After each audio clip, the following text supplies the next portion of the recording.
Okay, this is just some pretty straightforward triangle solving. And let's take a look at this thing. They say A, B, and L. This is another triangle lying on the ground here. LH goes straight up, and there's a triangle moving straight up from this horizontal plane that's down here. That's HLB. And they tell you the angle between AL and B, this triangle on the ground here, is 113 degrees. The angle of elevation that's bending up here to H is 40 degrees. Okay, calculate LB. Well, if there's 40 degrees, that's a right angled triangle. Isn't it just opposite over adjacent equals the tangent of 40 degrees? Opposite and adjacent is tangent. So all you do is make that that ratio, make an equation.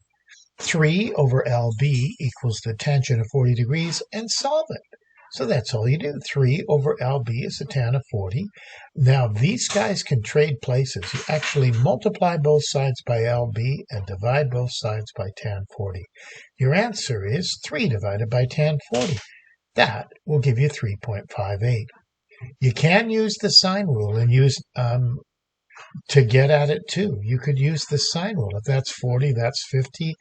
And you work out that that's 50 degrees. LB goes with the sine of 50, 3 goes with the sine of 40, and you'll get the same answer and just solve it. But SOHCAHTOA is easiest. Then it says calculate the length of AB. Well, you just worked out LB. You've got two sides and the angle in between. That's the law of cosines, and you just plug those things into the law of cosines, which says you square the two sides, subtract 2 times them multiplied together times the cosine of the angle in between those sides. Well, just put in the signs. Put in the 113 degrees and put it into your calculator. Remember, you get AB squared that way, so you got to square root it, and you get 7.38 meters. And there's your answer. Well, now we know that AB is 7.38 meters. But then they said, what's the area of ALB?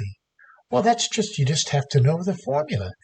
It's a little bit like the cos rule, except it's the area of a triangle. 1/2 the base, but you multiply both sides together times the sine of the angle in between. That's the area rule. So you put in the two sides, you put in the angle. Kind of straightforward stuff. The only thing they made mistake in this memo is it should be area 8,57 square meters. There should be a square meter there. But that's the whole thing done. Kind of a warm-up with solving triangles.